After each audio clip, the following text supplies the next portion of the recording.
అందరికీ నమస్కారం. నేను మీ వంగవీటి నరేంద్ర. మొన్న పవన్ కళ్యాణ్ గారు చాలా రోజుల తర్వాత ఆయన ఆరోగ్యం బాగోలేదు, అందరూ ఆందోళన పడుతున్నారని తెలిసి వాళ్ళ కార్యకర్తలను ఉద్దేశించి ఒక మీటింగ్ పెట్టుకున్నారు.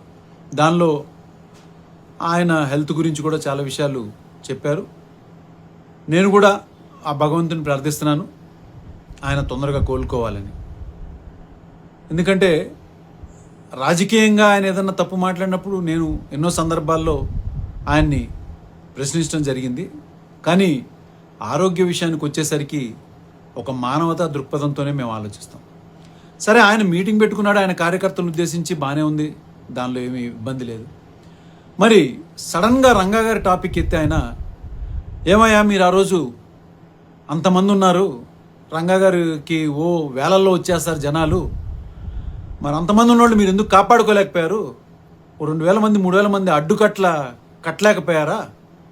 ఆ రోజుల్లో మీ వయసు అంతా, ఇప్పుడు మీరు 60లకు వచ్చి ఉంటారేమో, కానీ అప్పుడు మీరు 25లో ఉండి ఉంటారు కదా, మంచి ఉడుకు రక్తం మీద, ఎందుకు కాపాడుకోలేకపోయారు అని చెప్పని మీరు ప్రశ్నించారు. దానికి మీ ఎదురుగున్న కొంతమంది మీరేం మాట్లాడినా వాళ్ళకి చప్పట్లు కొడుతుంది తప్పించి వాళ్ళకేమి బుర్ర పనిచేయదని నాకు అర్థమైంది. కానీ ముందు లైన్లో చాలామంది, కొంతమంది ఏజ్ పెద్దవాళ్ళు, మీ పార్టీలో కూడా ఆ రోజు మీటింగ్లో లేకపోయినా బయట విన్న వాళ్ళకి మీరు మాట్లాడేది అంత కరెక్ట్ అనిపించలేదు. వాళ్ళల్లో ఎక్కడ చలనం కూడా రాల, వాళ్ళు అట్లాగా సైలెంట్గా ఉండిపోయారు. ఎందుకు అనుకున్నారు? ఏం మాట్లాడుతున్నారు మీరు అసలు? 25 ఏళ్ళు ఉండి మీరు కాపాడుకోలేకపోయారంటే అసలు ఏం జరిగిందో మీకు ఎన్నో సందర్భాల్లో నేను చెప్పడం జరిగింది. రంగా గారిని ఆయన చంపడానికి 1-2 రోజులు వేసుకున్న ప్లాన్ కాదు అది, దాదాపు సంవత్సరం పైనుంచే ప్లాన్ చేశారు. ఎందుకంటే రంగా గారే స్వయంగా అసెంబ్లీ సాక్షిగా, ఇది ఆన్ రికార్డ్స్ ఉంటుంది, ఉమ్మడి ఆంధ్రప్రదేశ్లో ఆన్ రికార్డులో ఉంటుందండి. పవన్ కళ్యాణ్ గారు కొద్దిగా తెప్పించుకుని చూడండి, ఆన్ రికార్డ్. ముఖ్యమంత్రి అప్పుడు ఎన్టీ రామారావు అసెంబ్లీలో కూడా ఉండగానే ఆయన అసెంబ్లీ సాక్షిగానే ఆయన చెప్పిన సమాధానం ఏంటిదో తెలుసా? ఆయన లేవనెత్తిన అంశం, నా ప్రాణానికి హాని ఉంది, అది కూడా ఈ రాష్ట్ర ముఖ్యమంత్రి ద్వారానే, ఆయన వాళ్లే దగ్గరుండి నన్ను చంపడానికి ప్రయత్నం చేస్తాను, నాకు సెక్యూరిటీ ఉండని అసెంబ్లీ సాక్షిగా మాట్లాడారు. పవన్ కళ్యాణ్ గారు అసెంబ్లీ సాక్షిగా మాట్లాడారు. అర్థమైందా? అలాంటిది ఆయనను చంపడానికి పోలీసులు, అక్కడ ఉన్నటువంటి వాళ్ళు, ఆ జిల్లాలో పోలీసులు కానీ వాళ్ళు కానీ రంగా గారి పనులు చూసి చాలామంది పోలీస్ డిపార్ట్మెంట్లో కూడా అభిమానులు ఉన్నారు ఆయనకి, వాళ్ళు ఎక్కడన్నా ఈ ఇన్ఫర్మేషన్ లీక్ చేస్తారేమోనని చెప్పని వాళ్ళని జూలై నెలలో 350 మంది పోలీసులకు పైగా ఆ జిల్లా నుంచి బదిలీ చేయడం జరిగింది. దాని విషయం మీదే ఆయన కాపునాడు పెట్టినప్పుడు, కాపునాడు అంశాల్లో ఇది ఒక అంశం. 350 మంది పోలీసుల్ని ఒకటేసారి ఈ జిల్లా నుంచి ఎందుకు బదిలీ చేశారని చెప్పని కూడా ఆ అంశం మాట్లాడారు.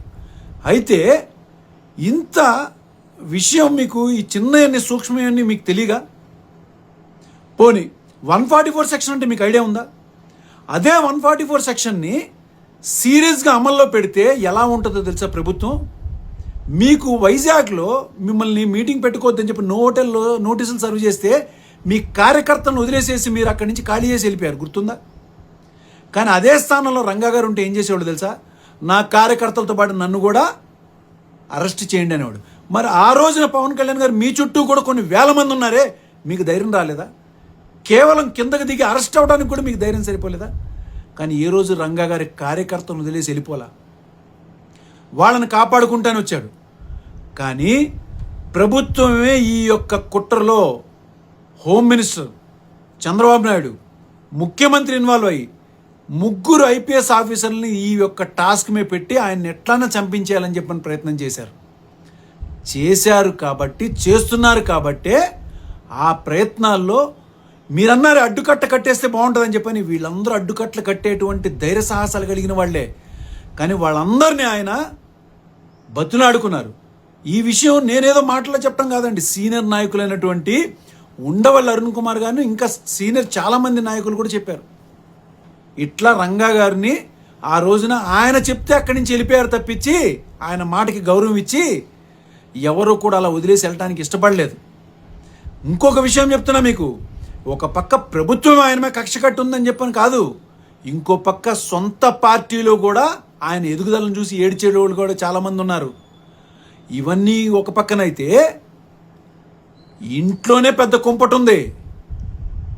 ఇంట్లోనే ఇంటి దొంగని ఈశ్వరుడు కూడా పట్టుకోలేడు అని అంటారు కదా పవన్ కళ్యాణ్ గారు. అలాగా ఇంట్లోనే ఒక పెద్ద కుంపటి ఉంది ఆయన్ని చంపించేటానికి. ఇవన్నిటిని చూసే ఆయన నా వల్ల ఇంకెంతమంది ప్రాణ నష్టం జరుగుతుందని చెప్పని ఆయనంతటా ఆయనగా అక్కడ సరెండర్ అయి కూర్చున్నారు. కానీ ఆయనను చంపే ధైర్యం ఎవరికి లేదు.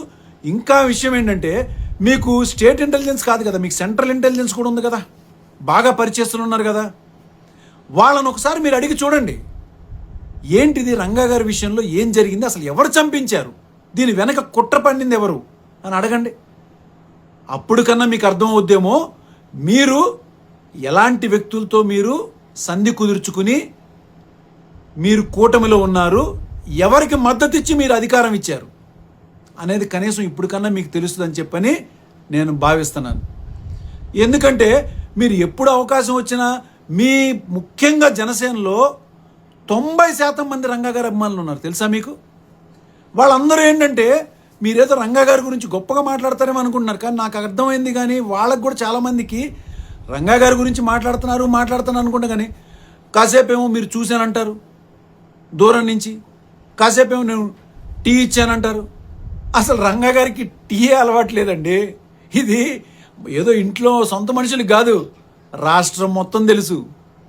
అలాంటి ఒక గొప్ప వ్యక్తిని చంపించడానికి ఎన్ని కుట్రలు పన్నారో, ఆ యొక్క పర్యవసానం తర్వాత ఆ ప్రభుత్వం కుప్పకూలిపోయింది తెలుసా మీకు. పోనీ మీరు అభిమానం ఉందనుకున్నాం మీకు రంగా గారి మీద. ఏ రోజునప్పుడు దండేశారా? మీరే స్వయంగా కాకినాడలో రంగా గారి విగ్రహం పెడతంటే, రాష్ట్రం మొత్తం ఎన్నో విగ్రహాలు పెడుతున్నా రంగా గారి విగ్రహం పెడతంటే కాకినాడలో సుప్రీంకోర్టు ఆర్డర్ ఉంది, ఈ విగ్రహాలు పెట్టద్దు, తీసేయండి అని చెప్పినటువంటి మహా అభిమాని మీరు రంగా గారికి. మీకేం చెప్పాలి చెప్పండి. మిమ్మల్ని చూసి ఇంకా చప్పట్లు కొడుతున్నారు రంగా గారి విషయం చెప్తే. రేపు కొద్ది రోజులు ఆగితే మీ అవసరం కోసమో మీ మైలేజ్ కోసమో రేపు ఇది కూడా అంటారు, రంగా గారితో నేను చాలాసార్లు కలిశాను, మాట్లాడాను చాలా సందర్భాల్లో అని కూడా చెప్తారు మీరు. దయించి నేను ఎన్నో సందర్భాల్లో కూడా చెప్పాను, రంగా గారిని చంపడానికి ఒక చిన్నపాటి కుట్ర జరగలేదు. ప్రభుత్వం పూర్తి స్థాయిలో ఒక పేదవాడి గొంతు అసెంబ్లీలో ఇంత ధైర్యంగా మాట్లాడుతున్నాడే, ఇతను రేపు ఇంకా ముందుకెళ్తే ఏ ఆశతో అయితే ఏ ఆశయంతో అయితే మేము తెలుగుదేశం పార్టీ పెట్టుకున్నామో, మా సామాజిక వర్గం మా వాళ్లే బాగుపడాలి అని చెప్పని పెట్టుకున్నామో, దాన్ని కూసాలతో సహా కదిపేసేసేటువంటి శక్తి కలిగిన మహానాయకుడని ఆ రోజు అర్థమైంది. కాబట్టే ప్రభుత్వం ఆ స్థాయిలో చంపించేసింది. ఎంక్వైరీ చేయండి, మీకు ఇంటెలిజెన్స్ ఉంది. ఇప్పుడు ఇంకా మీరు అధికారంలో కూడా ఉన్నారు, స్టేట్ ఇంటెలిజెన్స్లో కూడా చాలామంది ఉన్నారు అన్నారు కదా, 60 సంవత్సరాలు వచ్చిన వాళ్ళు ఉన్నారు మీరని. ఇంకా ముఖ్యమైన విషయం చెప్పమంటారా, ఆ రోజున రంగా గారితో పాటు పోరాడినటువంటి వాళ్ళందరి మీద అంటే 35 సంవత్సరాల క్రితం పెట్టిన కేసులు, రౌడీ షీట్లు ఇవాళకి కూడా తీయలేదండి. ఇవాళకి అంటే వాళ్ళకి 65-70 సంవత్సరాలు వచ్చినా వాళ్ళ మీద రౌడీ షీట్ అనే ముద్ర ఉంది. ఇవన్నీ మీరు ఇంటెలిజెన్స్ రిపోర్ట్ తెప్పించుకుని చూడండి. మీరు మీ టాపిక్ లేదన్నా మాట్లాడుకోవచ్చు, కానీ రంగా గారి టాపిక్ మాట్లాడేటప్పుడు మీకు ఏదన్నా నిజంగా తెలియకపోతే నన్ను అడగండి, నేను చెప్తా వివరంగా. దీని వెనక ఎంతమంది కుట్ర ఉందో నేను చెప్తా వివరంగా. ఇవాళ ఇంటి దొంగలే ఆయన పేరు చెప్పుకుని అధికార పీఠంలో ఆస్తులు సంపాదించుకుని కూర్చుని ఎంజాయ్ చేస్తున్నారు. దాని మీదే నేను పోరాటం కూడా జరుగుతుంది. నా పోరాటం ఇటు రంగా గారి అభిమానులు కాపాడుకోవటమే కాదు, ఆ ఇంటి దొంగలు ఆ రంగా గారి పేరు వాడుకుని డబ్బు అధికారాన్ని ఎంజాయ్ చేస్తున్నారు. వాళ్ళను కూడా నేను తట్టుకుని వాళ్ళకి కూడా ఎదురు నిలబడి నేను పోరాటం చేస్తున్నాను. కాబట్టి ఈసారి రంగా గారి టాపిక్ నిజంగా మీకు అభిమానంతో మాట్లాడాలనుకుంటే మాత్రం ఒకసారి నాకు మనం కూర్చుందామండి, కూర్చుని మాట్లాడుకుందాం. ఎందుకంటే మీరు అనుకుంటున్నారు కదా 144 సెక్షన్ అనేది ఎంత పవర్ఫుల్గా అమలు చేస్తారో, అది మొదలుపెట్టింది తెలుగుదేశం పార్టీ వాళ్ళే. తెలుగుదేశం పార్టీ ఆ రోజు అలా మొదలుపెట్టి ఎంతోమందిని అరెస్ట్ చేసి భయపెట్టారు. అదే పద్నాలో మిమ్మల్ని కూడా ఇబ్బంది పెట్టారు, జగన్మోహన్ రెడ్డి గారిని కూడా ఇబ్బంది పెట్టారు. ఆయన ప్రచారంకి వెళ్తుంటే 2014లో వాళ్ళు అధికారంలో ఉన్నప్పుడు ఆయన ఎయిర్పోర్ట్లో కానీ ఇబ్బందులు పెట్టంగానే అవన్నీ జరిగింది. మీకు కేవలం ఆ హోటల్లో నోటీస్ ఇస్తేనే మీరు అక్కడి నుంచి ఖాళీ చేసి వెళ్ళిపోయారు. అది పోలీసుని అధికారాన్ని వాడుకోవటం అంటే అది కేవలం అడ్డదారిలో కుదిరింది తెలుగుదేశం పార్టీ వాళ్ళకి మాత్రమే. కానీ మీరు వాళ్ళతో జత కూర్చున్నారంటే మీకు శతకోటి దండాలు. కానీ దయించి రంగా గారిని గురించి మాట్లాడేటప్పుడు మాత్రం నన్ను ముఖ్యంగా మీరు కలిసి మీరు ఏదన్నా మాట్లాడండి. నమస్కారం.